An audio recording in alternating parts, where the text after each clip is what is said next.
we'll guide you through how to enable password protection on Vercel.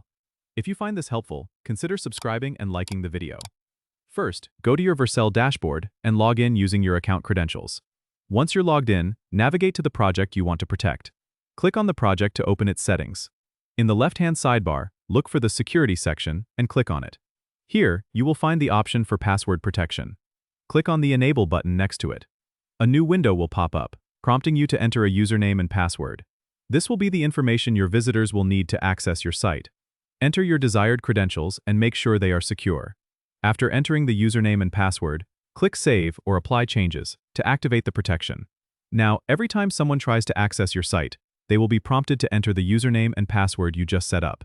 If you ever need to change or disable the password protection, you can easily do so by revisiting the same security section in your project settings. Remember to communicate these credentials to anyone who needs access to your site.